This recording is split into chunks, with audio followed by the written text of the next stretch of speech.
Olá pessoal, vamos continuar com nossos estudos de processo penal. Quero ver com vocês nessa aula a teoria geral dos recursos, para a gente poder entender como é que funciona essa teoria geral dos recursos, como é que ela se estabelece, como é que ela se organiza, de que maneira ela pode efetivamente ser estruturada. Então veja, na teoria geral dos recursos, o que nós vamos ter é a possibilidade de conhecermos essa grande unidade do processo penal, que são os recursos criminais. Aqui a gente vai ver como é que esses recursos eles vão se estabelecer, como é que eles se organizam, de que maneira eles vão trabalhar dentro dessa perspectiva e, principalmente, o que há de comum nessa base da teoria geral que eu posso extrair para os recursos em espécie, que é um estudo que a gente vai fazer mais à frente.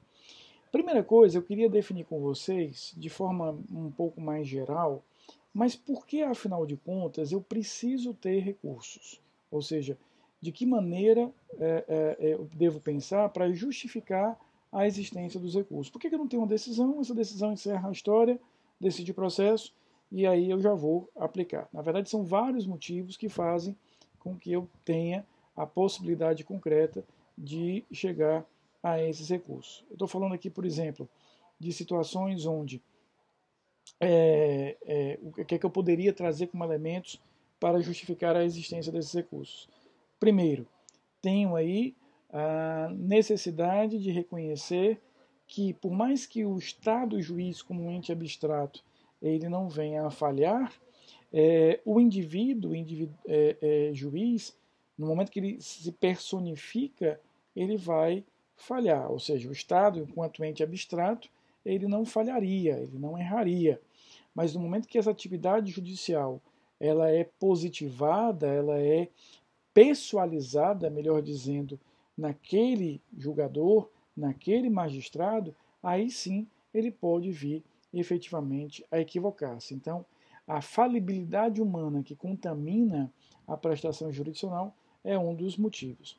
O segundo motivo que a gente também pode apresentar é a necessidade de você ter filtros para minimizar, pelo menos, a probabilidade de injustiças. Ou seja, se você não pode encerrar ou esgotar a possibilidade da injustiça, que você pelo menos minimize essa possibilidade, você torne essa possibilidade menor. Como?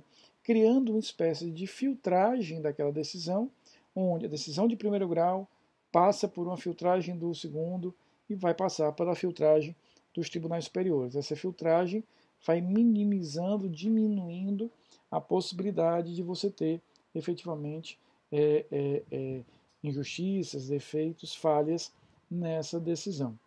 E aí, um outro fator que explica a existência desses recursos é você lançar o conhecimento dessa matéria para tribunais que são tribunais detentores, efetivamente, de uma experiência pessoal e profissional. Ou seja, você cria um sistema onde aquela decisão tomada pelo juiz monocraticamente é uma decisão que pode e será revisada por outras instâncias, criando esses filtros que eu defini a vocês, mas principalmente esses filtros são tribunais que são compostos, repito, por mais de um, estou falando obviamente de juízes colegiados, e são tribunais detentores de um conhecimento pessoal e profissional maior.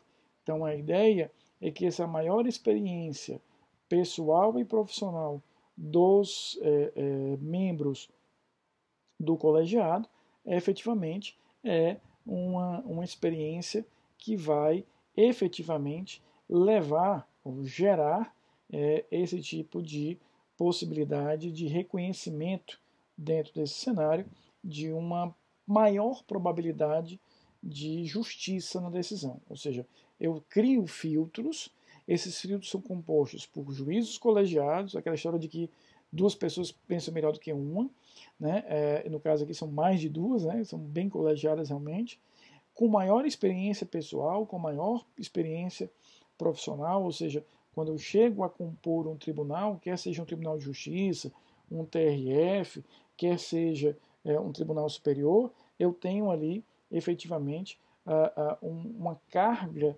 de capacidade, uma carga de conhecimento pessoal e profissional bastante significativa, o que me autoriza a ter uma visão mais completa sobre aquele determinado tipo de matéria e, consequentemente, ter aí uma visão mais tendente, digamos assim, à justiça. Não dá para a gente dizer que o sistema recursal impede a existência das injustiças, mas pelo menos ele trabalha para as minimizar, ou seja, minimizar a probabilidade, a possibilidade de gerar essa injustiça.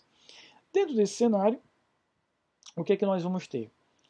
A existência de uma filtragem, onde aquelas decisões sempre são passíveis de serem vistas e revistas para que eu possa daí extrair a melhor decisão. Então, o sistema jurídico ele é um todo, o sistema jurídico ele é visto de forma total, mas é importante que a gente efetivamente crie essas esferas de atuação do Poder Judiciário para, com isso, ter a possibilidade de minimizar equívocos, falhas, né, minimizar injustiças. É isso que justifica a existência dos recursos, não apenas na matéria penal, mas em qualquer tipo de direito processual. Em qualquer desses direitos, a gente vai ter efetivamente a capacidade de atuar nesse sentido. Ainda falando da teoria geral dos recursos, eu queria conversar com vocês sobre os princípios que regem especificamente os recursos criminais. Claro que todos os princípios de processo penal são aplicáveis aos recursos, ampla defesa, contraditório, duplo grau de jurisdição, devido processo legal, presunção de inocência, indúbio pro réu, favor rei. Todos os princípios de processo penal são aplicáveis aos recursos. Mas eu quero destacar alguns em particular que são recursos especificamente pensados para regular, para disciplinar as hipóteses, digamos, de decisões. Ou seja, são recursos, são princípios, que disciplinam especificamente os recursos criminais. Então, o primeiro deles é o princípio do duplo grau de jurisdição. Tá? O que diz o princípio do duplo grau de jurisdição? Ele diz que eu tenho um direito de ter a minha decisão revista por um tribunal. Eu tenho um direito de ter a minha decisão revista, reanalisada, reapreciada por um tribunal. Veja só, é interessante que a gente entenda que o princípio do duplo grau de jurisdição não diz que eu tenho o direito de ter sempre 2 graus de jurisdição. A melhor tradução para duplo, nesse caso, não é 2. A melhor tradução para duplo é segundo, ou seja, o que o duplo grau de jurisdição me dá é que eu tenho direito a chegar a um segundo grau de jurisdição. E por que isso? Porque no momento em que eu te dou o direito de chegar a um juízo de segundo grau, eu estou te dando o direito a sair de uma decisão unilateral, monocrática, para uma decisão colegiada. E aí, com isso, eu atendo a todos aqueles requisitos, aqueles objetivos que a gente viu agora há pouco, ou seja, minimizar as injustiças, minimizar os erros, confiar na maior experiência dos tribunais, etc. Então, veja, o princípio do duplo grau de jurisdição, ele não está dizendo que eu sempre terei 2 graus de jurisdição. Ele está dizendo que eu vou ter o direito, é um direito subjetivo público que eu tenho, de sair de uma decisão monocrática para chegar numa decisão colegiada. É isso que diz, é isso que sinaliza o princípio do duplo grau de jurisdição. Tá? Então, dentro dessa perspectiva, o duplo grau de jurisdição ele vai possuir essas características, ele possui efetivamente isso. Porque, veja só, vamos trabalhar aqui com um exemplo. Imagina o réu A. O réu A foi julgado no primeiro grau, recorreu ao Tribunal de Justiça. Vamos trabalhar aqui com a Justiça Estadual. E por que ele teve direito a esse recurso ao Tribunal de Justiça?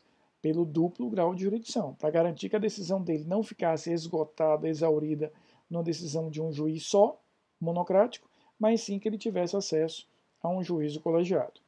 Vamos, efetivamente, ter um outro exemplo. Imagina que o réu B não foi julgado pelo juiz de primeiro grau porque ele é juiz de direito. Ele começou sendo julgado diretamente no Tribunal de Justiça. Ora, foi condenado pelo Tribunal de Justiça. Se nós aplicássemos o princípio do duplo grau de jurisdição a todo mundo, ele teria direito a um recurso ao STJ pelo simples fato de ter direito a 2 graus de jurisdição. E não é assim que acontece.